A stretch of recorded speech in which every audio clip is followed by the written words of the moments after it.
May I introduce Cathy Cox, the Dean of the Law School. Thank you. Good morning. Good morning.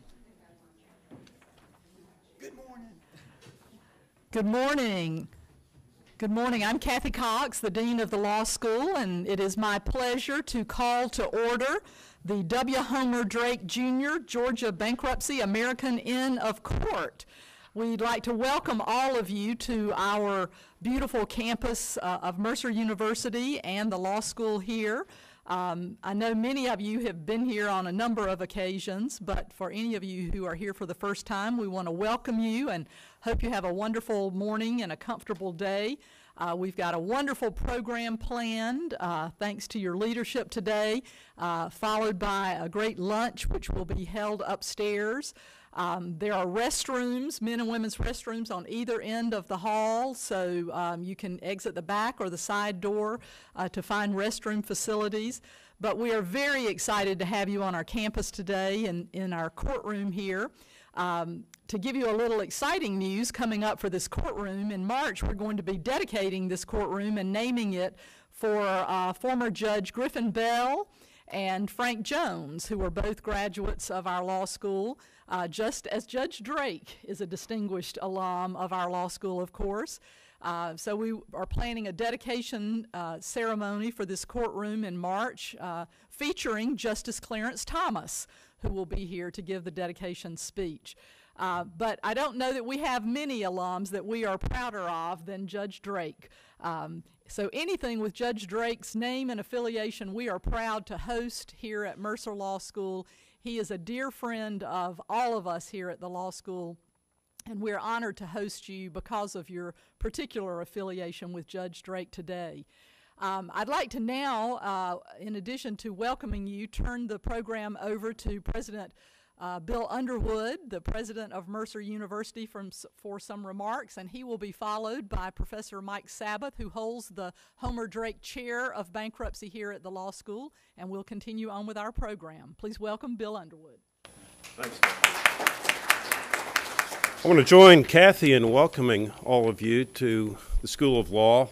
We're really fortunate to have Cathy Cox as our dean. She's an extraordinary leader for the law school and a great lawyer in her own right. So we're grateful to Cathy for the leadership she's providing in the School of Law. You all know Judge Drake as the preeminent bankruptcy judge in the United States, a status he's held for many years. I know him by a different title, and that is boss. Judge Drake has been at Mercer longer than he's been on the bankruptcy court, if you can imagine that, having been an undergraduate and law student here, and serving in every leadership capacity at the university you can imagine, including chair of the Board of Trustees of the university, and now life trustee of the university, a special honor that is accorded only 3 members of our board: President Jimmy Carter, Judge Homer Drake, and the finest cardiologist in the United States, Spencer King. So he has led this university in every capacity you can imagine. I'll tell you a story about Judge Drake that illustrates what I think is strong leadership. I've told this story many times, but not to this group, Judge. Back when Judge Drake was chair of the board, he and I conspired together to bring college football back to Mercer. The first college football game played in the Deep South was between Mercer and the University of Georgia in January of 1892, and we stopped playing for World War II, and nobody ever told us that the war was over, so we didn't get right back to it. But Judge Drake and I were conspiring on this, and the day before the full board voted, he and I were talking about strategies for the board meeting, and he said, "Bill, don't worry about the board meeting. The vote will be unanimous in favor of the resolution to restore college football." And I said, "Judge, I hate to disagree with you, but this time, maybe the first time, you're wrong. I've been counting votes. I've talked to all the trustees, and it will not be a unanimous vote."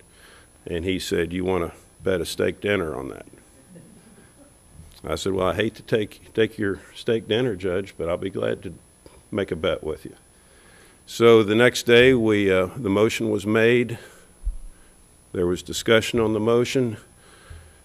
Judge Drake called the question as chair of the board. He said, all in favor, say aye. And there were ayes around the room. And he said, the motion carries, it's unanimous. That's leadership skills developed on the bench. I'm proud to call Judge Drake my friend as well as my boss, and it's always great to have you here in Macon with us, Judge.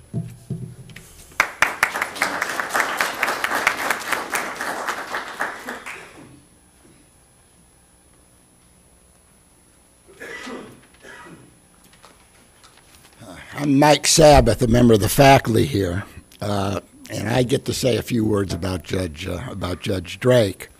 And I was thinking, we're meeting here today, and we're not called the Georgia Bankruptcy American Inn of Court, but we're the W. Homer Drake Jr. Georgia Bankruptcy American Inn of Court. And the reason, I guess, is pretty obvious. During his years on the bench, and I've had a chance in the past to pay tributes to this man and talk about him being a distinguished judge and a scholar and a teacher, how many people he's mentored over the years. And certainly in the field of bankruptcy, yeah, I guess my kids would say he's the Mac Daddy or something. He's the man, and you can't deny the contributions he's made and all he's done. And certainly those accomplishments warrant this being named in his honor, but I actually think there's more to it than that. And Judge Drake is what we Jewish folks would call a mensch. I'm going to use some Yiddish here.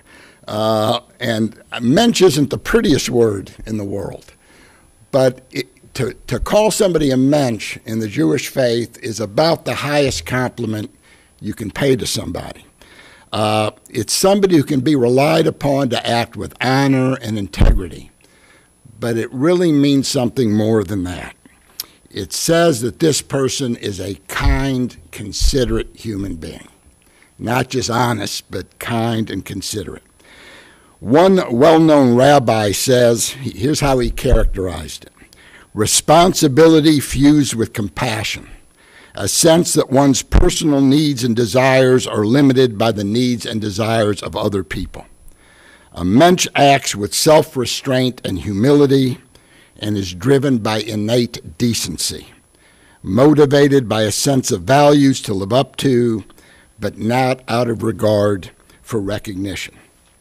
Judge Drake may have never thought about it, because a mensch is very humble, so they don't even realize they're a mensch. He's a mensch, and those who work in the field and who've gotten to know him recognize that. And I think they love and respect him because of that character that he's got.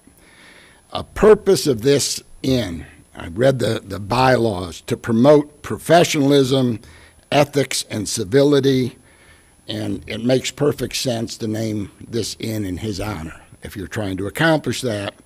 And I want to tell one little story that illustrates what Judge Drake is really like. The judge comes to many of the football games, and you'll see him sitting on the balcony between the goalposts of the field house. And you can always recognize him. He's got either an orange shirt or an orange sweater or an orange tie. You know what team he is pulling for. It's the Mercer Orange. I'm waiting for orange hair and face paint, but I haven't seen him do that yet. But I walked in with him one time. They always have security people there, and they ask to see your pass. You can't get in. I guess they're afraid of terrorists or something. And we were walking in, and there was a young lady there who had never worked there before, I guess. And we're walking in, and she says, "May I see your pass?" And I said, "This is Judge Homer Drake." And she said something like, "That's nice, but I need to see your pass." And I said, no, this is Judge Homer Drake. It's called the Homer and Ruth Drake Fieldhouse. And I saw this look like, oh my God, what did I step in? How could I not recognize this man? And Judge Drake put his hand on her shoulder and said, you're doing your job. You're doing exactly what you ought to do. You ought to ask for the pass. Not, how the hell could you not know who I am? I'm Judge Drake. I gave money for that, a lot of money for this building. It's in my, but that's just the way he is. And this person who felt so bad, by the time we walked away, she said, yeah, I did my job. He respects me for doing that. And that's just the way, that's the way this man is. So my 20 years, I guess I got to know him about 1996, and my association with him and his family has been one of the joys of my life. And I'm thrilled to have you here today. And it's wonderful that the Inn is honoring this man. Thank you.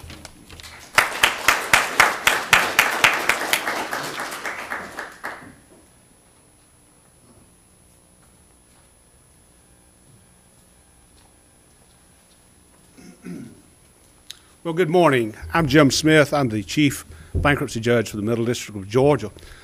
It's a real pleasure and privilege to be here at Mercer Law School.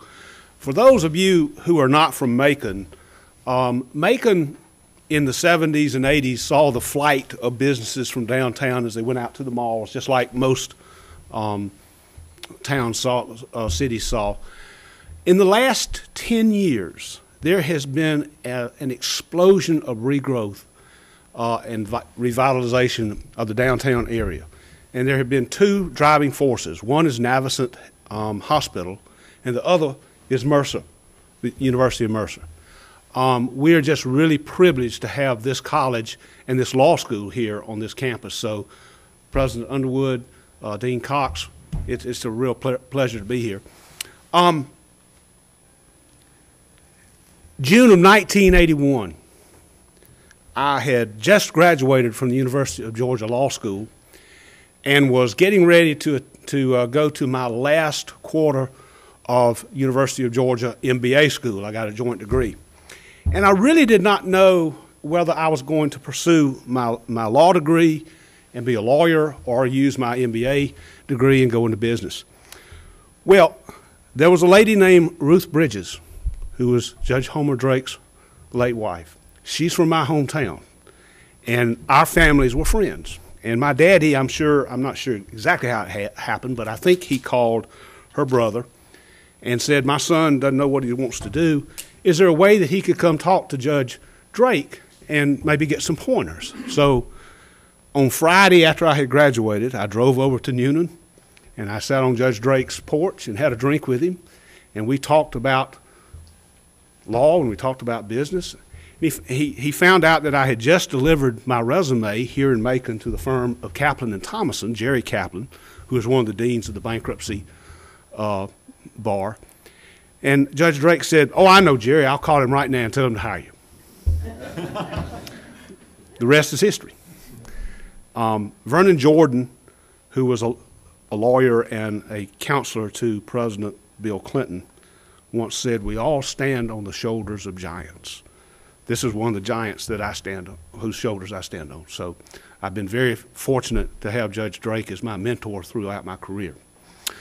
So let me introduce you now to Mr. Wes Boyer. Wes is a graduate of this law school, right? Wes started as a law clerk for former Judge Bob Hirschner, my predecessor. In 1985, Jerry Kaplan hired Wes to become an associate of the firm of Kaplan, Thomason, and Stone. Ward Stone was a partner at that time. And when Wes finished his clerkship with Judge Hirschner, he and his wife Barbara took a week or two vacation over to Germany. And in that period of time, our firm merged with the law firm, the Atlanta law firm of Arnold, Golden, and Gregory. So when Wes got back, Jerry called up Wes and said, I got good news and bad news. The bad news is you don't have a job with Kaplan, Thomason, and Stone. The good news is you do have a job with Arnold, Golden, and Gregory. So Wes came to work, and he and I were associates with Arnold Golden. Wes left Arnold Golden and went with Bill Flato, Katz, and Boyer, and became one of their leading attorneys. And when that firm dissolved upon the retirement of Bill Flato and Rick Katz. Wes went out on his own. He is now a partner of Boyer and Terry, right? That's correct. So Wes is here to give us a history of the Bankruptcy Code. He's very knowledgeable of this, and so we look forward to it, Wes. It's all yours. Thank you, Jim. Thank y'all for coming.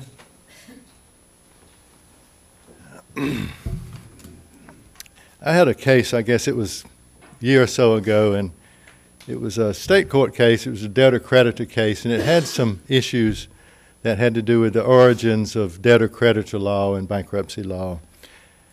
And I mentioned to Mr. Kelley, that I was researching, the origins of bankruptcy law and debtor-creditor law and how it evolved. And it was really kind of interesting to see the evolution. And I had forgotten that Walter was the head of this organization, so here I am. Also had a few cases in bankruptcy court dealing, with the individuals who have non-consumer debt and perhaps a budget that's greater than that would otherwise normally be allowed. And so there was the history of consumer debtors versus non-consumer debtors, and so I kind of got hooked on history, so to speak.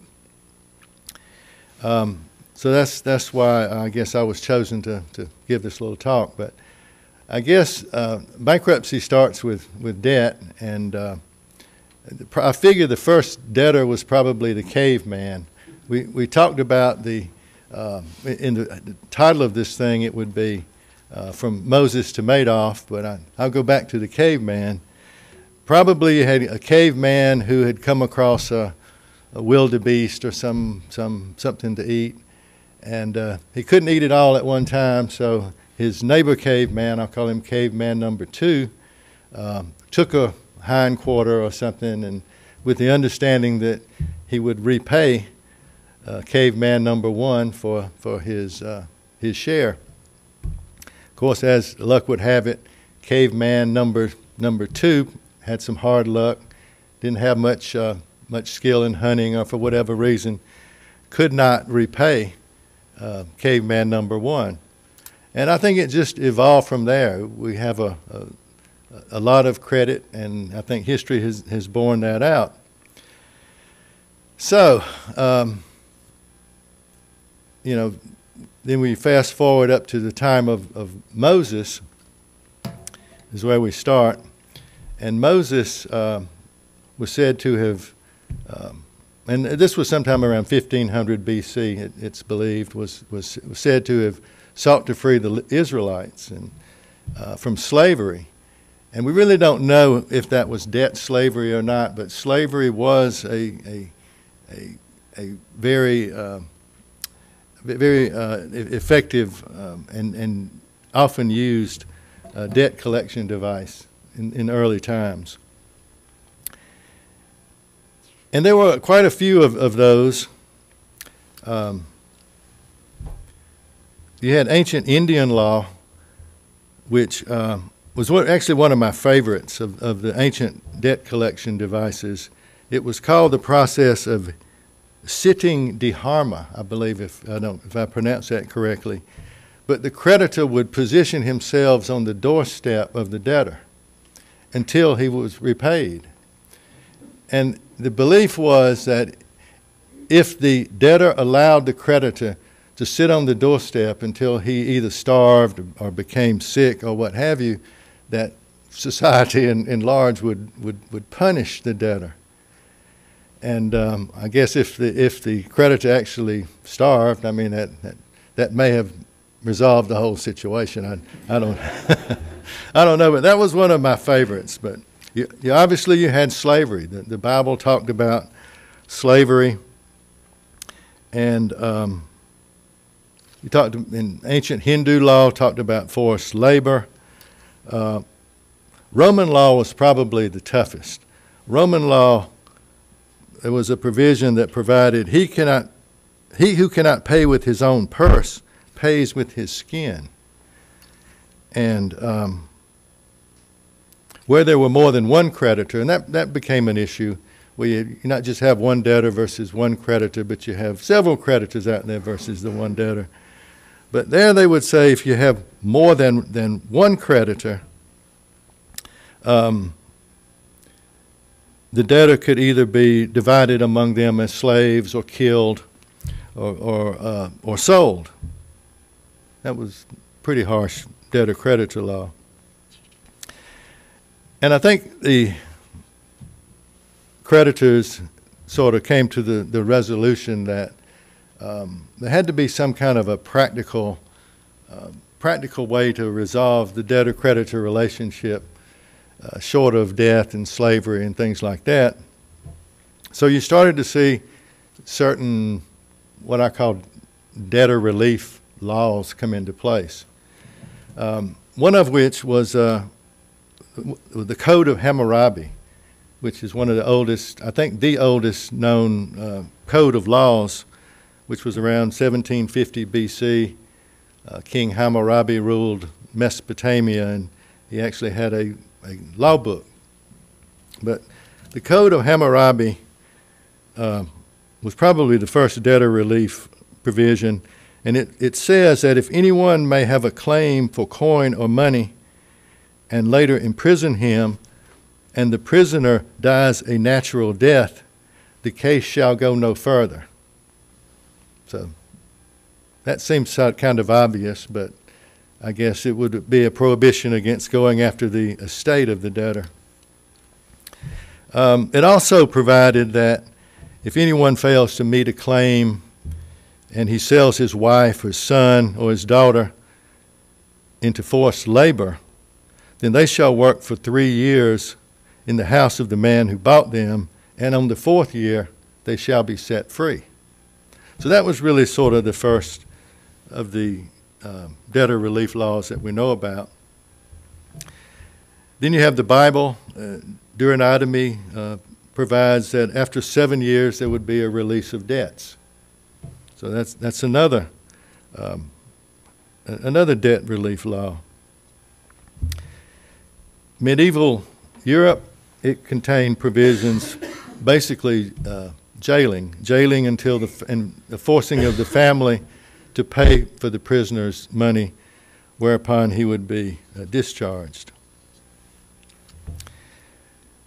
Our laws, of course, are modeled after the laws of England, and England had an act, the Act of 1813, which provided that prisoners could apply, these were debt prisoners, that the debt prisoners could apply for relief if, number one, they were not fraudulent or dishonest, and number two, if the creditors and the debtor reach an agreement for the distribution of both the present and future assets. And now, again, that was just the right to apply for a release. So throughout history, it sort of became the norm for debtor's prison, which is sort of unknown in today's world, except I understand in the United Arab Emirates we still have some form of debtor's prison, and in perhaps other countries too. But we don't actually have anything like that in today's world. So when we had the Constitution that was written in 1897, we came up with well, let me just mention there's a U.S. Supreme Court case called it's the Katz case, K-A-T-Z, and it's a case which talks about in detail the history of the bankruptcy clause in the Constitution. And of course, the bankruptcy clause in the Constitution says that there should be uniform laws on the subject of bankruptcy. Back before the Constitution, at the time the Constitution was written, there were various state laws dealing with bankruptcy and insolvency. And those state laws varied. I mean, a lot had to do with imprisonment, and there were provisions that there could be releases from prison under certain situations if you had consent of all of the creditors, if you had a consent of a majority of creditors, you know, some number, 1/2 in number, 2/3 in dollar amount, some different formulas for release. Some had no provisions for release. But most of them were modeled after the English law, which applied bankruptcies or applied these types of laws only to merchants. Merchants were, and they were individual merchants. They were generally not applicable to corporations, but it was felt that merchants, I guess, had some sort of a special place, and that the merchant would take on a risk, would invest capital, and if it should lose everything, would have some benefit to give that merchant some type of release and allow him to start all over. That was the first, I guess, of the fresh start provisions. So, what happened at the time of the writing of the Constitution was that you had inconsistencies of various state laws dealing with insolvency and bankruptcy, if you will. Now, the Katz case also defines, you know, what is bankruptcy, and Katz's case kind of simplifies it. It says bankruptcy courts do basically three things: they collect, they distribute, and then they discharge. And that's very much of an oversimplification. So you had these state laws; they were inconsistent, and the court talked about a few cases or situations. One was there was a case called James v. Allen, where there was a debtor in New Jersey. He was released from prison under some New Jersey statute. He later went to Pennsylvania, and there he was arrested and jailed. Then there was another case they talked about, Miller versus Hall in Pennsylvania, where, you know, there was a discharge in Maryland under their law, and then the debtor traveled to, I think it was Pennsylvania, and there he was arrested for a debt. And it was also some complications about, well, maybe there's a double dip here, because the creditor gets a distribution in one state and then it's discharged, and he can go down and he can avail himself in the next state to a second bite at the apple and a second crack at the debtor, that he may get some type of, and they use the word super priority. So those were the things that led Congress to put in the bankruptcy clause. All right, so first session of Congress rolls along, and a committee is appointed. The committee's job was to formulate a bankruptcy bill. They obviously talked about the most important parts of legislation. You know, the first session of Congress, lots of laws had to be written. They talked about bankruptcy, but they did nothing further than appoint the committee, and the committee looked into formulating the bankruptcy bills. The committee came back in 1 year and reported that let's see exactly what they said, that the formulation of a bankruptcy bill was more complex and intricate than they had ever anticipated. And they really said a mouthful when they said that, because it took a long time to go through the bankruptcy process. Walter, if you could click on, oh, well, he's already done that. So what happened when you had the Constitution, you had a gap of 13 years before the first act, the Act of 1800. And during this time frame, it was not really that there was no, that it was just bankruptcy was unimportant, we're not going to deal with it. The fact is that there were just tremendous disputes about what should be in the bankruptcy law. And they could not reach an agreement. So, and there were a lot of things that, you know, were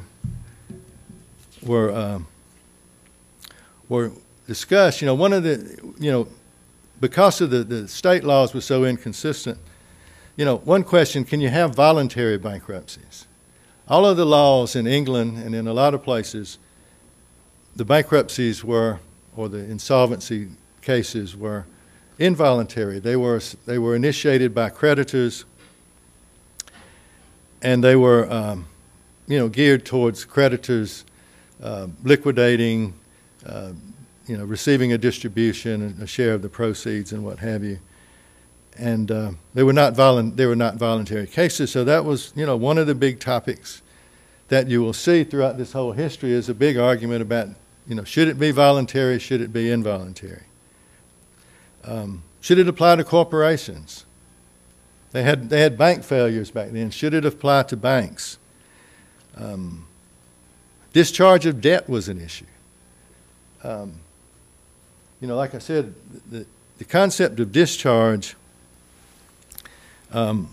may have actually originated as a discharge from jail. And discharge of debt was a concept that was used, but there was some very strong opposition to that.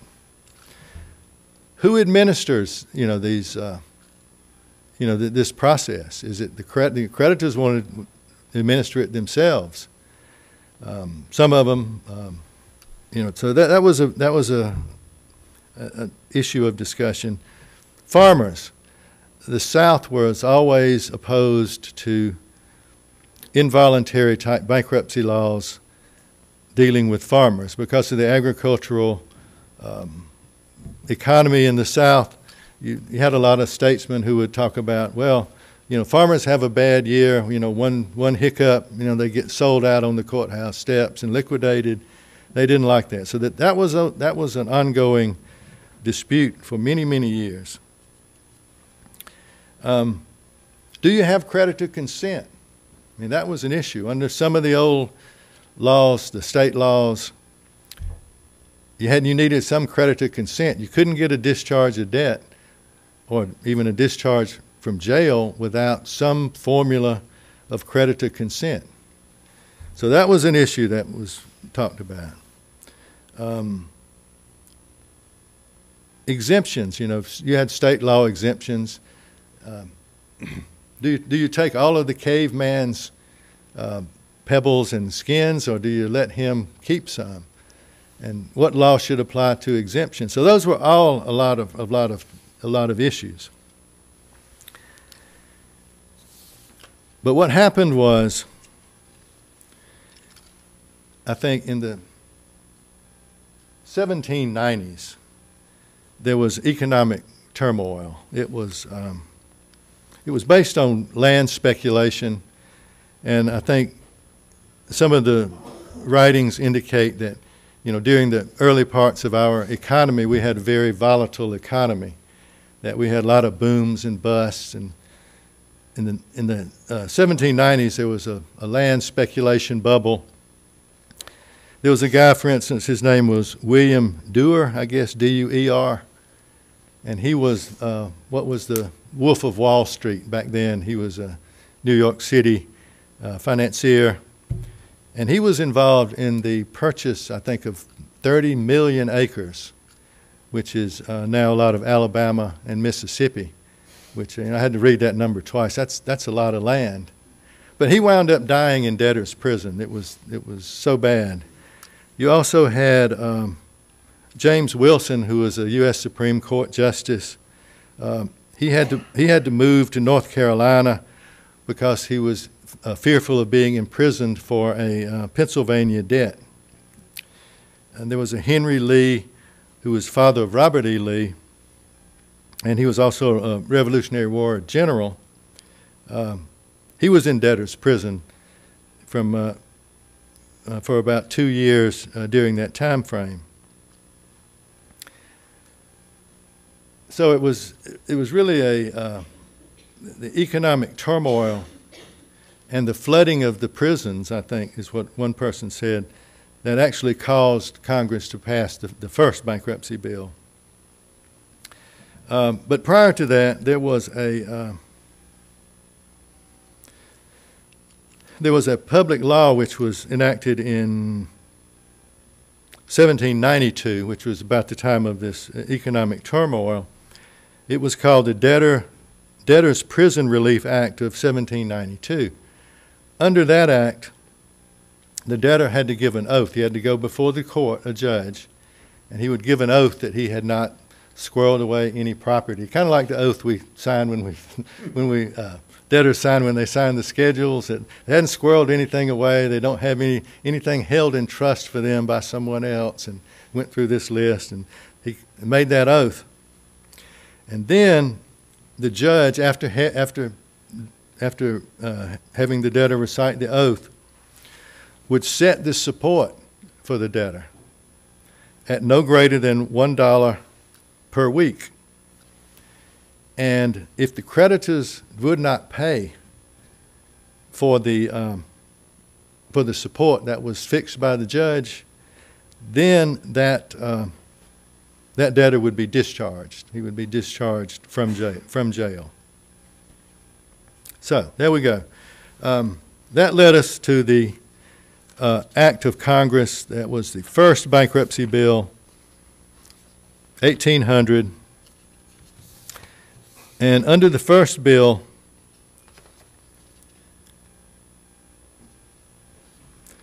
it was enacted in 1800, and it lasted, it should be 3 years. I think it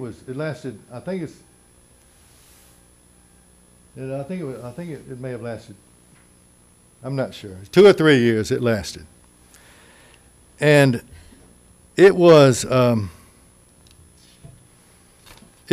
bill that passed by one vote.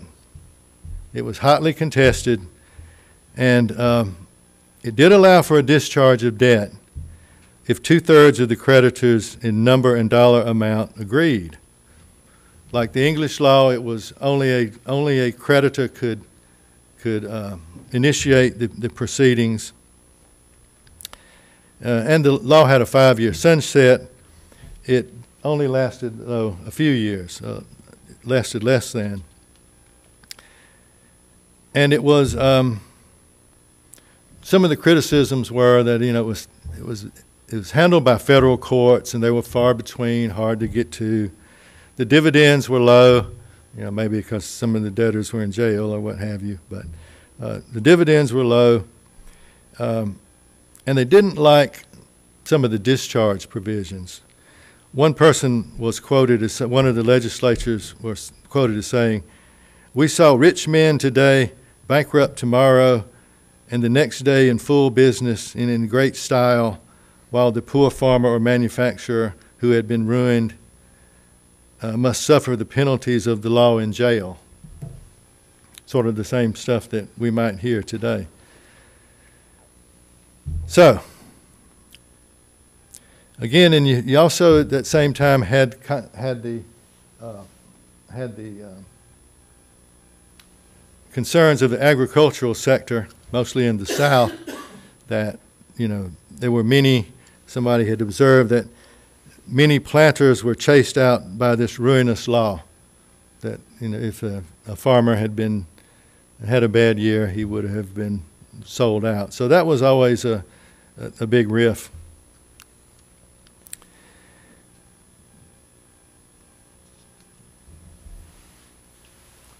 All right, so the first law only lasted a couple of 3 years, 38 years until we have the second law, which was the law of 1841. And again, during this period, it was not just quiet. There were a lot of bills. Some of the bills had some of the provisions we see today, but they were all defeated. Couldn't get agreement on anything. And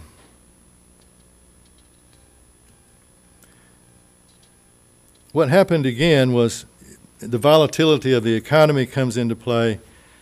In the early 1800s, there was some economic depression, and then there were bills during that period that contemplated voluntary bankruptcies. And it was interesting because one of the reasons it evolved into the possibility of voluntary bankruptcies is that under the involuntary bankruptcy laws, the debtor would solicit a friendly creditor to institute the proceeding for him so he could take advantage of the course, or take advantage of the law. And then there were also in the 1820s laws about, bills, I say laws, but there were bills that talked about compositions and, debt settlements. And in the early 1800s, you started to see the state laws then start to move away from debtor imprisonment. For instance, a lot of the states in the 1820s, 1830s prohibited imprisonment, and several states prohibited imprisonment for debts less than $30. 1833, there was a bill or a law enacted that provided there was no prison anymore in federal law for debt, but it left silent as to state laws. It did not prohibit state laws that had debt for imprisonment. 1837, there was an economic crash, and they likened it to the stock market crash of 1929. And that probably resulted in the passage of the next act, which was the 1841 Act. What seemed to be happening, the first act was initiated because of economic turmoil. Second act, pretty much the same. And the second act was, again, it was very contentious. It was enacted in 1841. 1 year later, there was an attempt to repeal it. It had some innovations. You could have voluntary cases or involuntary. You could have non-business or business. There was debt discharge provisions. One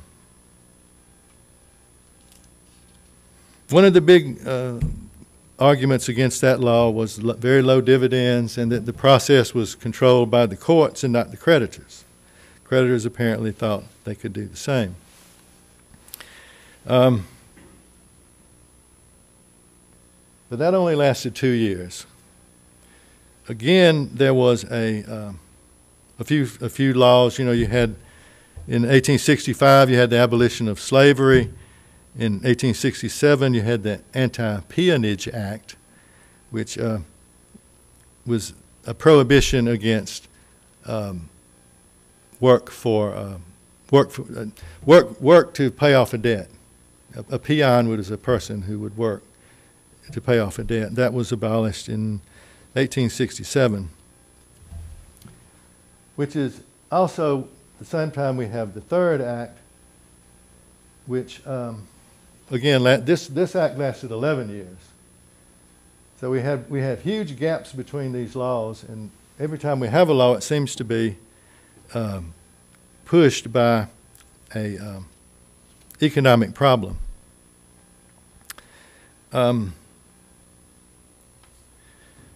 The third act, again, that lasted 11 years. It did have it had a sunset provision, and it was repealed in 1878. And it was stated that the day for bankruptcy has passed, and that the need for permanent bankruptcy law is contrary to the spirit of our institutions. Okay, here we go. Then it takes another 20 years, we get to the Act of 1898, which a lot of us remember, or I remember when I was Judge Hershner's law clerk. You know, this was in the early 80s, and, you know, the Bankruptcy Code of 78 was new, and we'd always go back to the old act and look at a similar provision to see if there was some case law. But the Bankruptcy Act of 1898 lasted all the way up until it was replaced by the Bankruptcy Code in 1978. So it was a good 80-year-long act. And of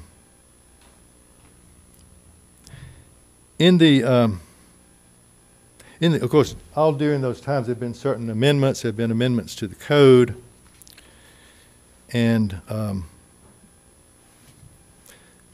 the Act of 1978, of course, was a act which replaced the old 1898 Act, and it is actually the law we operate under today. And of course, we all know the discharge provisions that are there. We know that there's voluntary cases. We know that there's Chapter 13s, which also existed under the old Act. There's wage earners. The 1898 Act was carried forward many of the same things that were in the new code.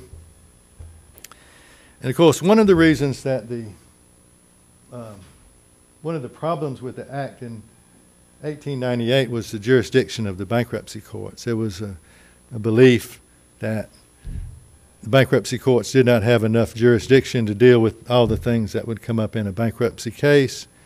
Hence, we got into the bankruptcy judges being appointed as opposed to the old referees. And that, of course, led to the 1982 cases dealing with the Northern Pipeline and the Supreme Court's take on the exercise of jurisdiction by bankruptcy judges under the code. And of course, we all know how that has gone. Had various amendments. Probably the most significant amendment is the 2005 BAP CPA Act, which again was a movement by creditors that sort of objected to some of the discharges and some of the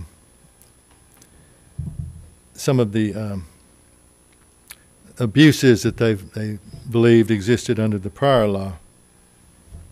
So that's bankruptcy in 20, 30 minutes, summary of bankruptcy.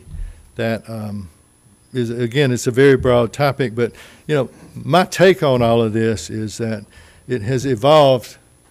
You know, bankruptcy law started, you know, with a very volatile economy, and it evolved into a situation where creditors or debtors can file bankruptcies, they can get a fresh start, they can start over, and this is the belief that this is good to society because, you know, if a debtor is in jail, if a debtor is burdened by debt, debtor's not going to do that much.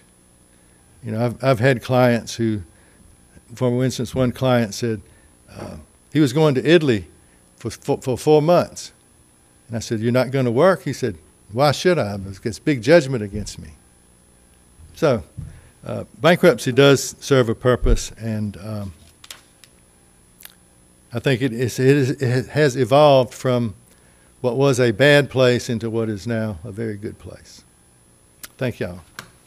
Good, thank you.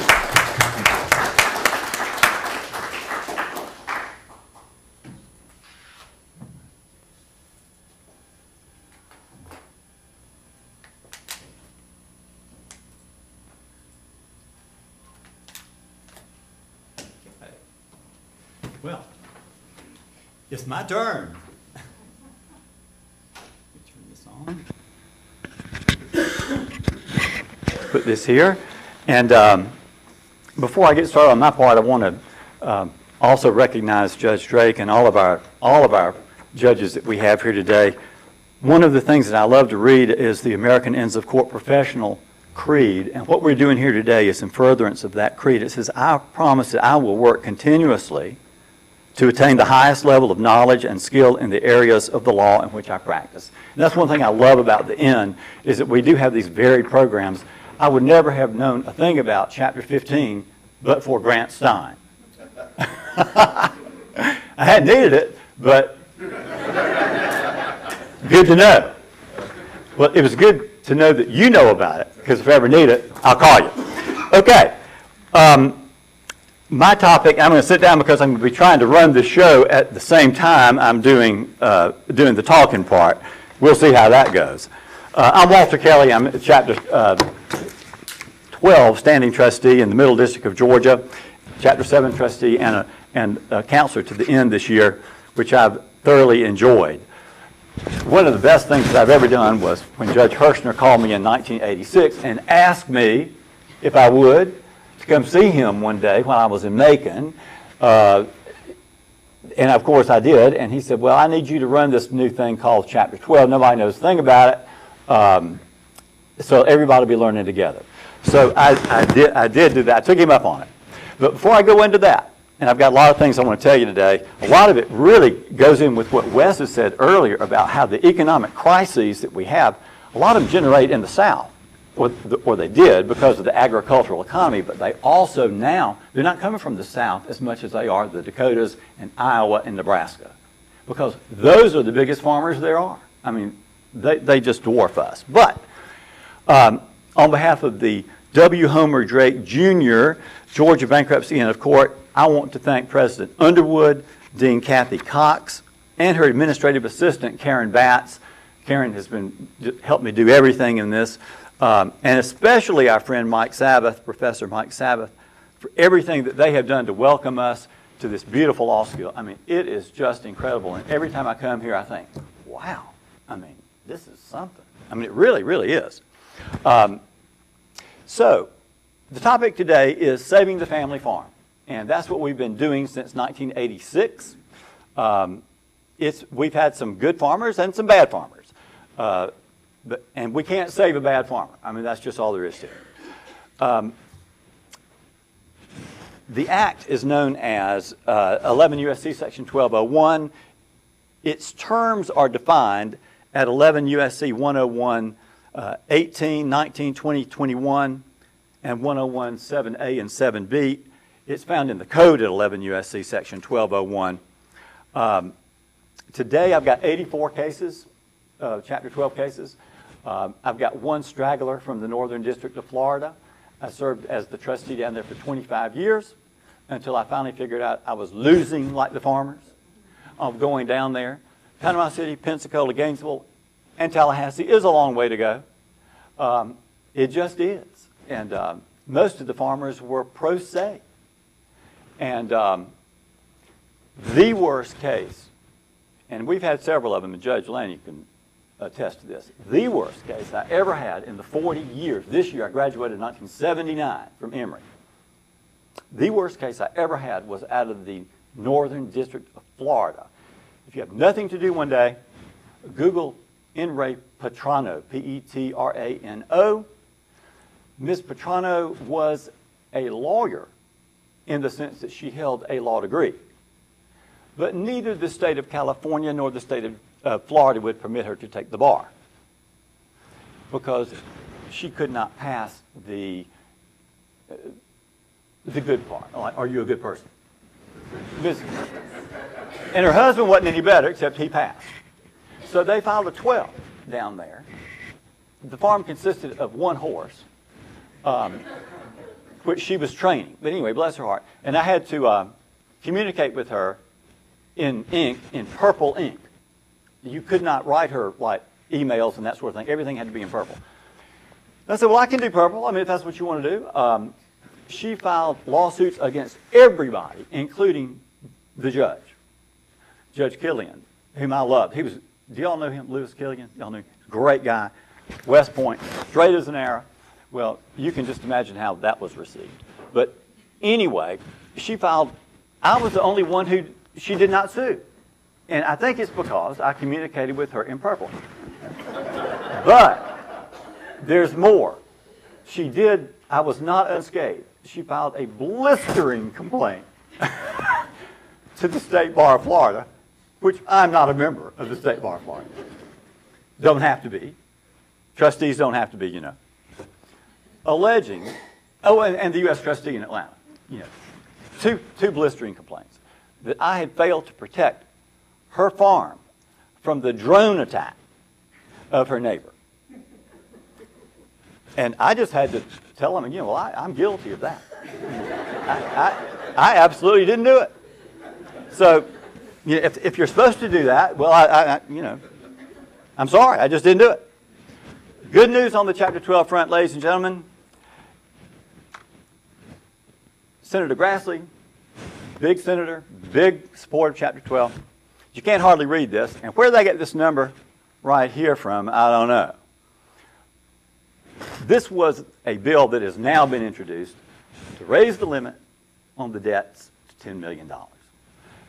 It came from not Georgia or Florida or our area, the 11th Circuit. It came from out west because these guys are suffering.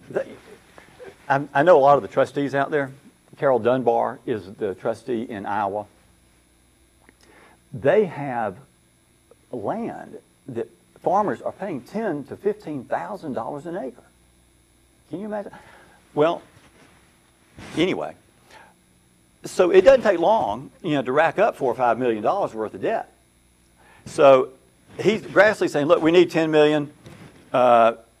We probably won't get it, but at least somebody's thinking about it. The good news is, of course, we were stuck at about $1.5 million for the longest time, as y'all may remember, and now we're indexed.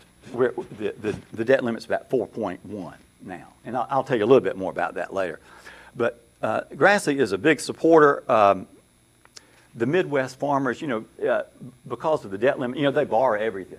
I mean, so when you borrow a lot, then you end up owing a lot, and they just can't pay it. So we all struggle with these major decisions. So unlike many farmers struggling with complex decisions regarding crops of what to plant, when to plant it, I struggle with whether to begin this presentation with the good news or the absolutely not so good news. But like many farmers, I consulted my market advisor. Here you got these two farmers over there, you know, asking the wisdom, you know, what should we plant? Now, y'all, tell me something. How in the world do farmers know what to plant when? I mean, on the global economy, how can you ever figure it out? You know, I mean, a lot of Chapter 12 debtors, attorneys are in the room. You think, I don't know. Who would know we would have embargoes and tariffs on soybeans? What if you thought last year was a great idea to plant soybeans? But guess what? This year is not so great an idea. So I decided to start with the not so great news. And I did want to tell y'all, though, that in the wake of the recent weather events that we have had in the South particularly, it makes the wisdom of Chapter 12 even more important. We are more appreciative of it because we appreciate it as much today as we did in 1986. So, on Wednesday, October the 10th, 2018, Hurricane Michael was a Category 4 storm when it landed in the panhandle of Florida, bringing devastation in its wake. By Thursday, October the 11th, the Category 3 storm barreled into Georgia. 115-mile-per-hour winds were recorded in Donaldsonville. And Dean Cox is from that area, Donaldsonville, Bainbridge area. So most, if not all, crops suffered. Damage to poultry houses was extensive. 53 poultry houses were wiped out in Coffee, Houston, Mitchell, Wilcox, and Decatur counties.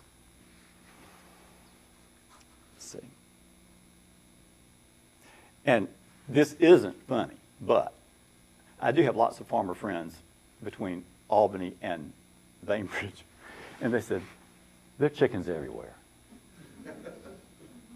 I mean, you know, like, there's, I don't know. This is just a short clip, these were poultry houses. I mean, they're not that sturdy to begin with. And you fill them up with thousands of chickens. They don't weigh a whole lot to begin with. And next thing you know, they end up in Miami. So that's just, but look at that. I mean, isn't that amazing? Look, and you can't hardly tell on these trees right here, but they're all over. I mean, they look like they're standing up, but they're not. They're pecan trees, or used to be. $1 billion is what we estimated the damage to be. So, anyway, of course, that one doesn't look so bad. Yeah. So, anyway.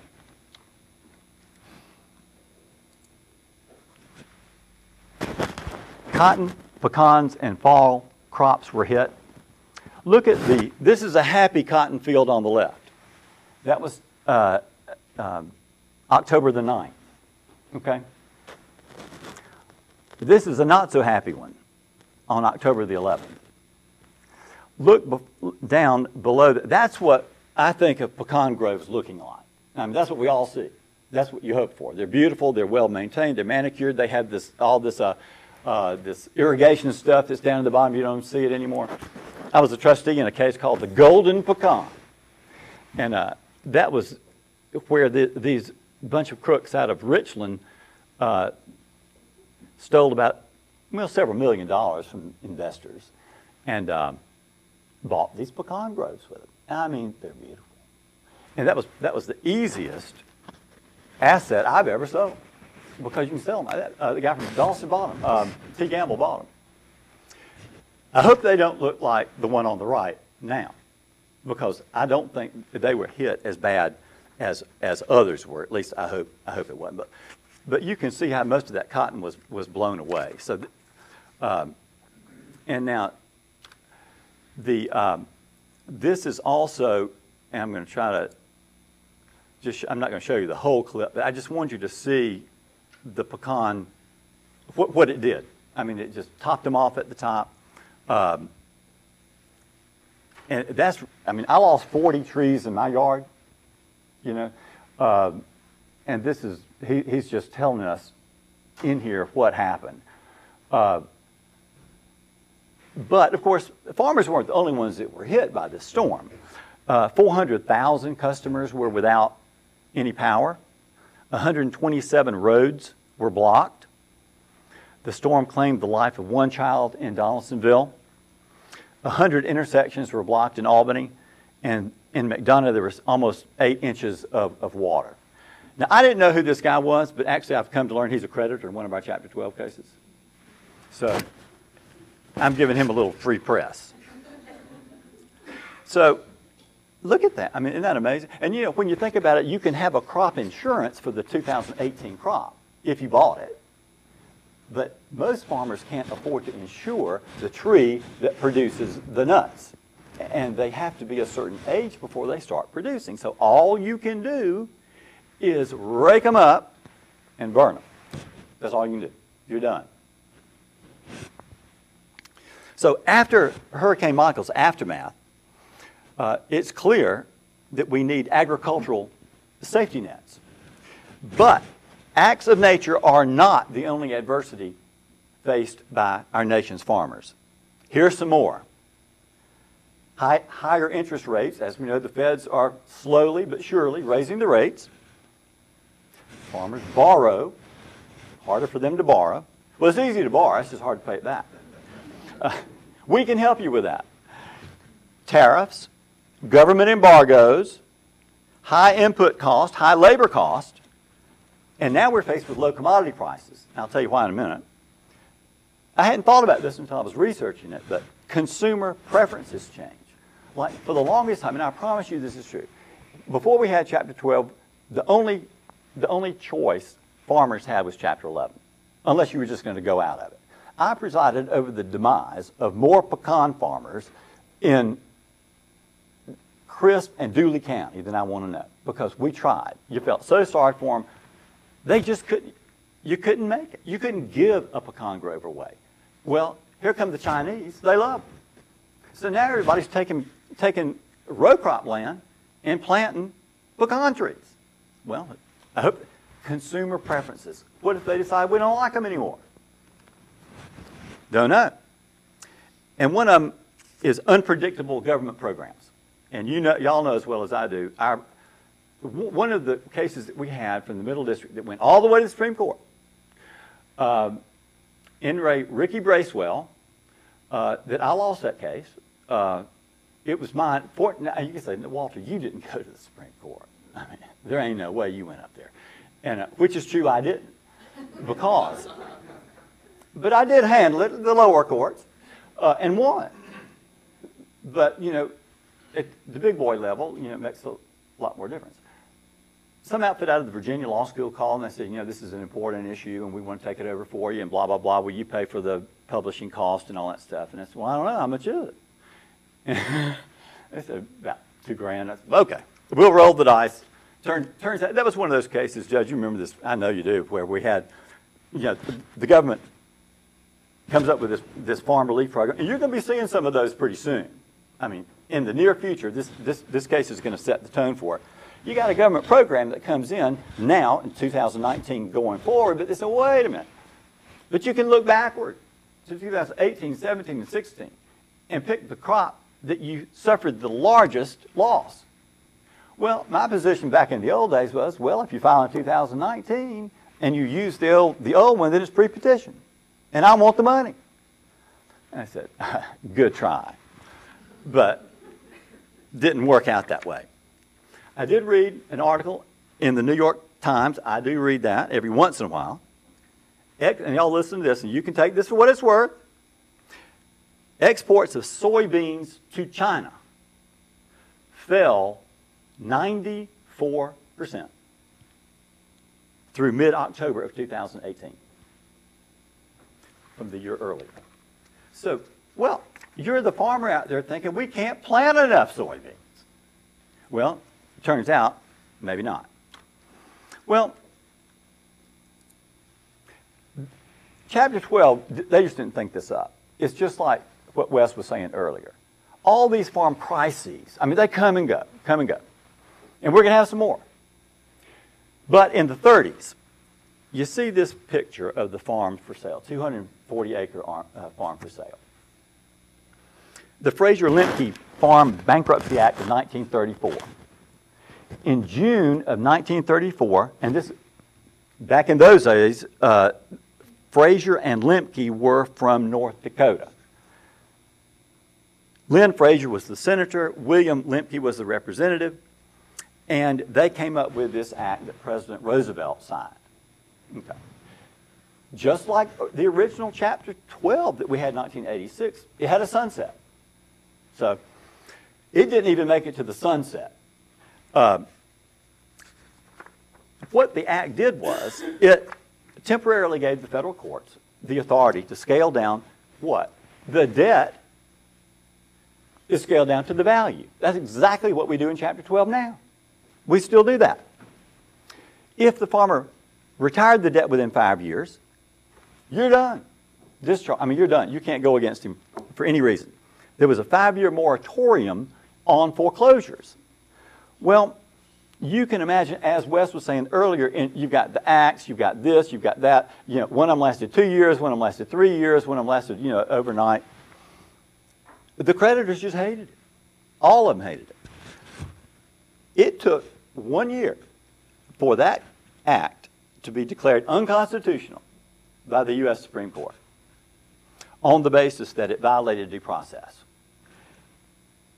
Shortly after the act was declared unconstitutional, a revised act that met those problems, that addressed the problems, withstood the constitutional challenges. Okay, so go with me from 1934, 35, and the 30s to the 1980s. Not surprisingly, various provisions of the new 1986 law were immediately challenged on what? The exact same grounds. Who did it? Travelers Insurance Company versus Bullington. 878 F. 2nd 354, 11th Circuit, 1989, began in the Middle District of Georgia, John T. Laney III. correctly ruled that it was constitutional and we're good to go. And that's as far as that went. There was another challenge, and they lost that too. So you wrote a great, I mean, he just, laid it all out. In 1939, I'm still in the 30s. I'm going to get you up here in a minute. John Steinbeck wrote and published The Grapes of Wrath. Did y'all read that in high school? Love that book. I may read it again. It won the National Book Award. It won a Pulitzer Prize for fiction in 1940 and contributed to Steinbeck being awarded the Nobel Prize for Literature in 1962. Set during the Great Depression, a poor farm family, as you see here, left Oklahoma because of drought, economic hardship, changes in agricultural industry, and bank foreclosures. I mean, isn't that exactly what we had in the 80s? It's just history does repeat itself. To give you some idea of what we were talking about, in 1935 there were 6.8 million farms in the United States. 6.8 of them. That was the all-time high for as long as we've been keeping up with it. By the mid-1980s, we had 2.2 million. What happened? Well, this is what happened. During the 1980s, farmers faced economic crises that were actually more severe than during the Depression because of a confluence of events. And here's the background. In the 1950s and 60s, the farmers' biggest problem was what to do with the surplus crops. We can just grow them all day long. After World War II, great advances were made in agricultural technology and efficiency and improved productivity. Here's a good one. Look at that.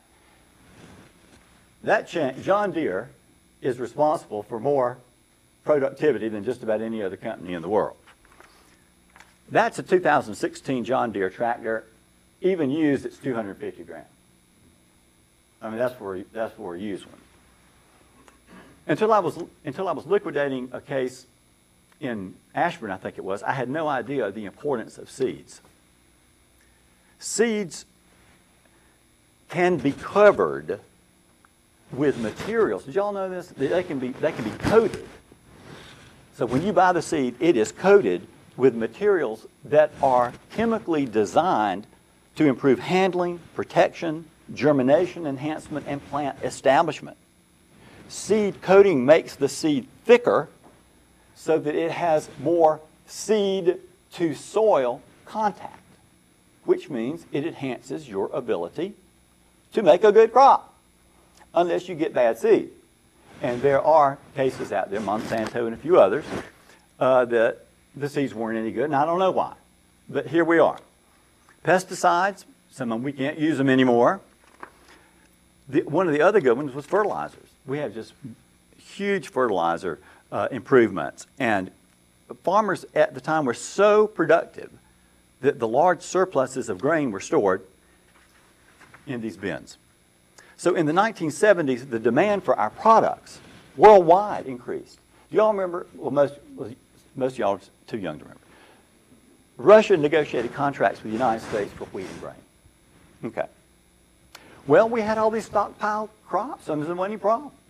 Well, you had to start drawing down on the stockpiles to meet the contract. Well, what happened was the price of wheat doubled, the price of corn tripled, and farmers just kept on going because we were making a killing at this thing. So 73 and 74 were great years. The economy was red hot, but something was bound to happen, and it did. In 1979, graduated from law school, interest rates went from 6.8%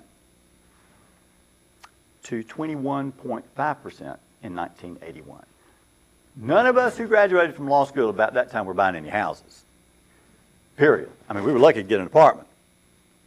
But because most farmers, then as now, borrow money to pay for their land and their inputs, as the interest went up, people couldn't pay it, and the prices went down.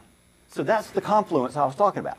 You got high input costs, high labor costs, low commodity prices, and the banks want their money back. Who ever heard of such a thing? So in 1979, things were so bad in the agricultural economy, and I distinctly remember this. What happened? Off to Washington we go. And I think it's probably going to, let's see, it's probably going to have this music, but I hope it doesn't. It was kind of cheesy. Anyway, I'm going to let that play for just a second. Farmers from Florida, Georgia, Alabama, Mississippi, all over the United States ended up in Washington, D.C. And there they are.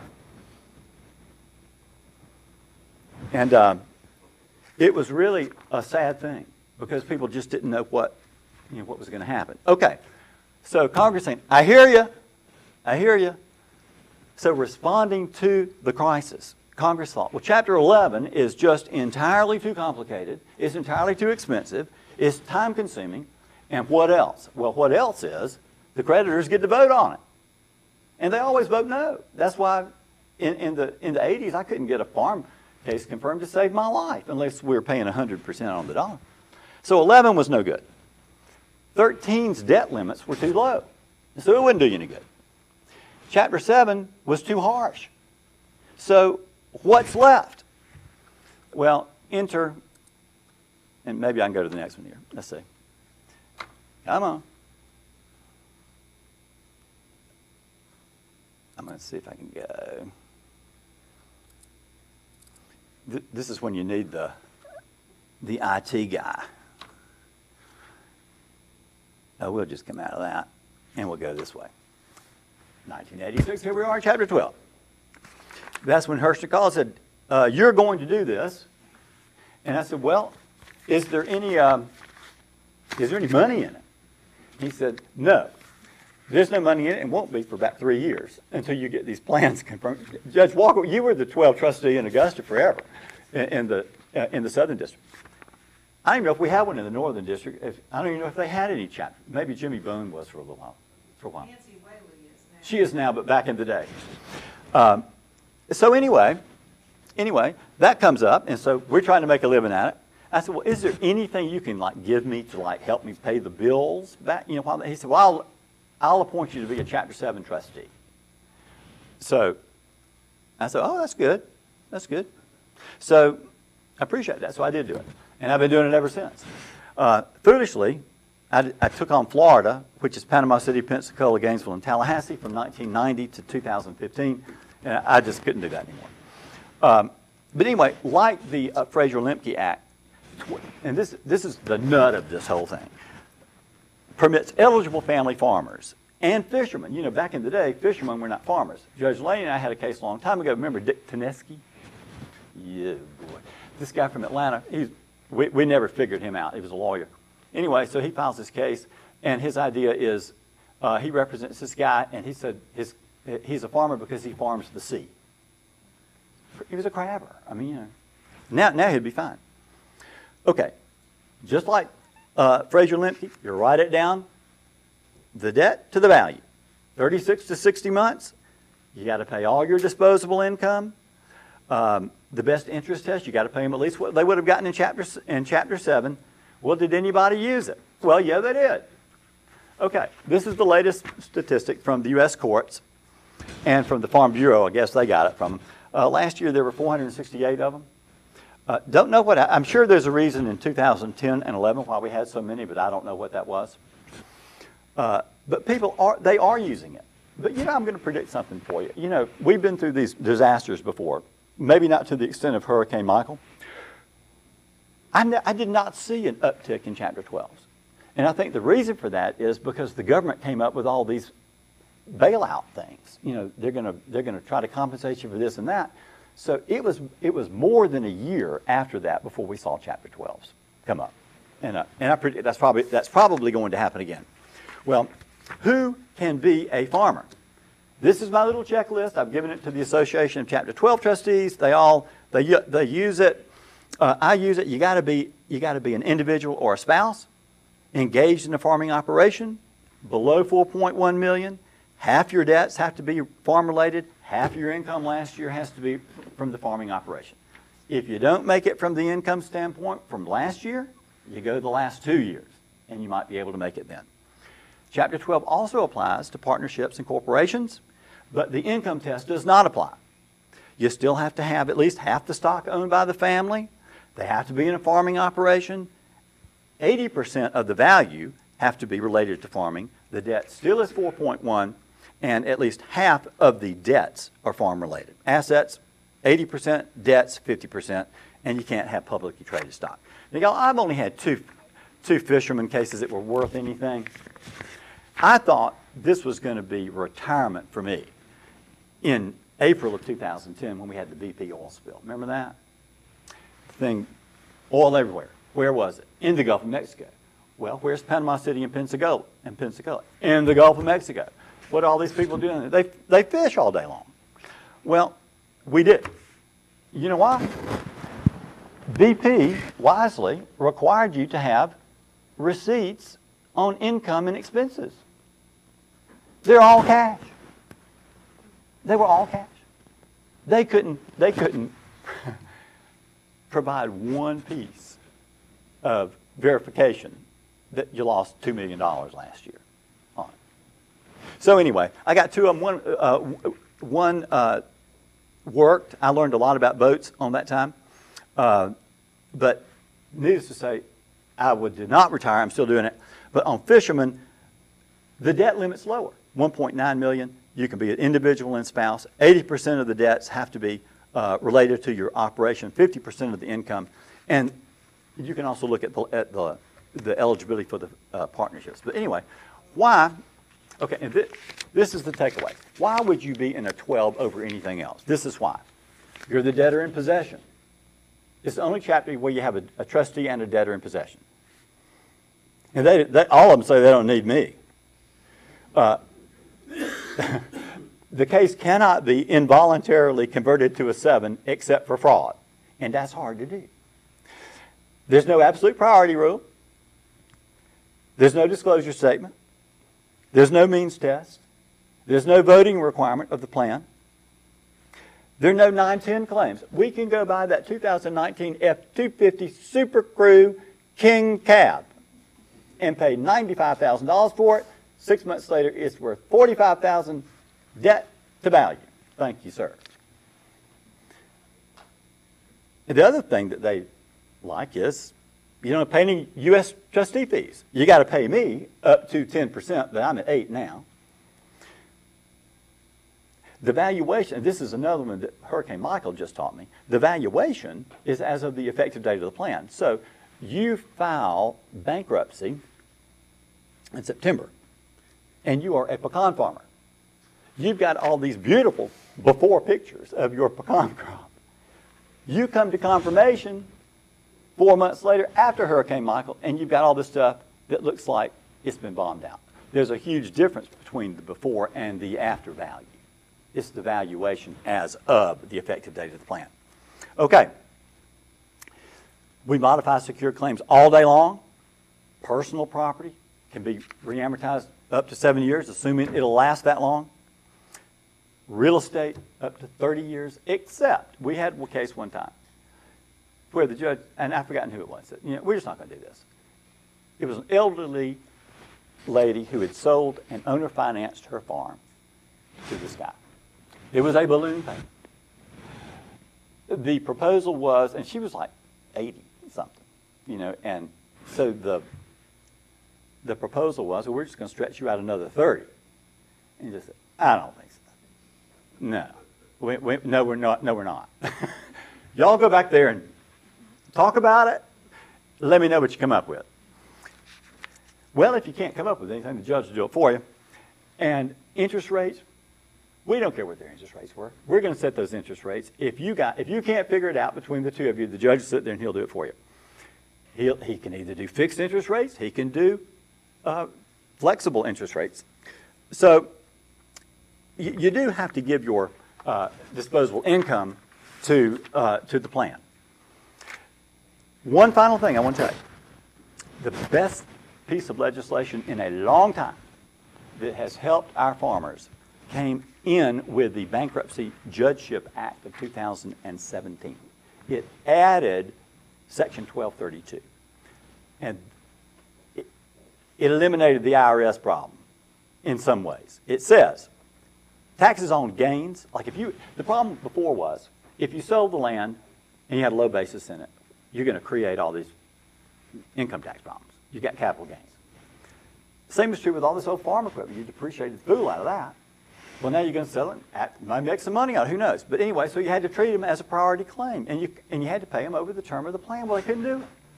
So now, gains from the sale or disposition of property use in the farming operation, either before you filed or after you filed. See, that was the kicker. There was N. Ray Hall case. We thought we had it right, but we didn't, apparently. The Supreme Court said, no. So the code was amended to say, look, we're telling you, even if you sold it before you filed or if you sold it after you filed, that's how we're going to treat the IRS. And that is going to be a huge help to all of our farmers. It will particularly help our generational farmers who have inherited farms that have very low basis in it. And so these claims do not have to be paid as priority. They're going to be paid as unsecured. So the point is, takeaway is, Chapter 12 remains a viable option for farmers and fishermen. It is the chapter of choice and continues, I think, to save the family farm.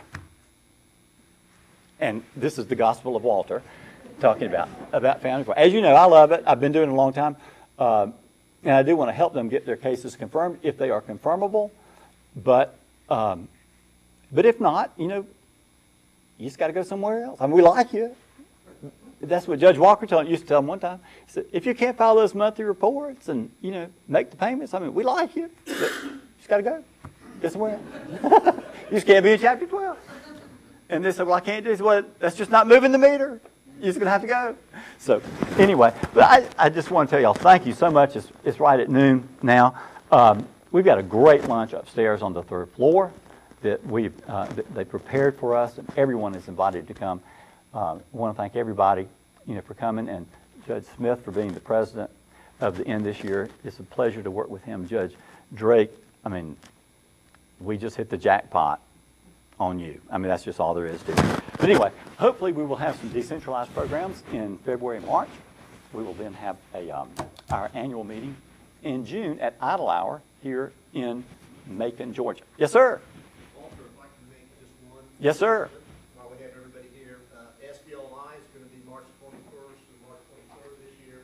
I think they just sent out the registration notices, so I just wanted to let everybody know we have some great speakers lined up this year. I think David Epstein's going to speak, Gary Brunstad, and a number of other great speakers, including some of our own judges.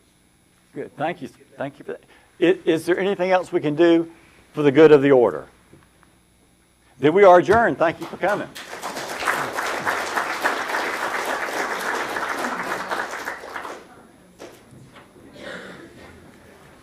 Thank you, Mr. Boyer. I loved it. You did great, man. It was good. Okay. Can we turn this on? Really too much stuff I had to. Sir? I really just had so much stuff I had to. Oh, I condense know. it. Yeah. So it goes. We're talking about that forever.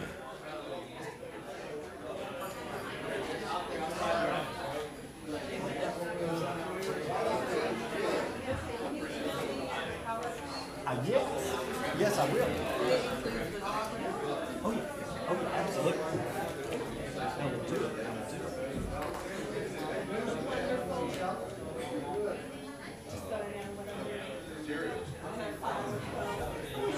They're not hard.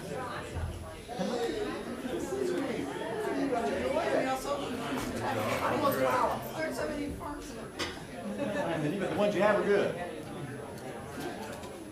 Thank you. Thank you for coming.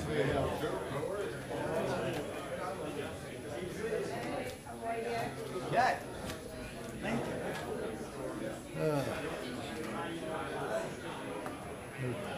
I guess I just leave my. We're done. What's on the lunch menu upstairs? We're going to find out.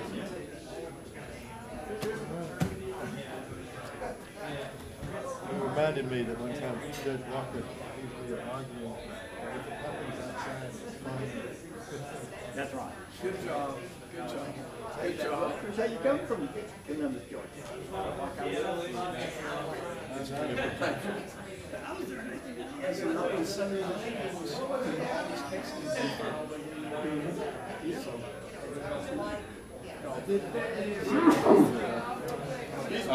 Thank you so much. You are absolutely welcome. Awesome. Turn that beautiful. Good to see you. Good to see you. I'm Kelley from Marketing. Thank you for being here today. We appreciate it so much. Everything is well, a bunch of stairs with the since they got it all set up already. So it should be easy once you get I hope so. up there. I did one yesterday. The stairs right here. So it's like I'm making this tour of. Of course. I mean, That's what I wanted to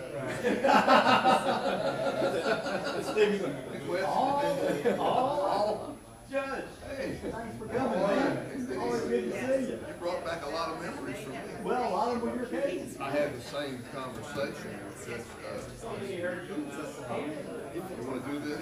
You won't make, I want you to do this. You won't make any money for 3 years. So we used to Be a lot, yes, yeah, but I never got below 10%. So you must have done well enough to do that.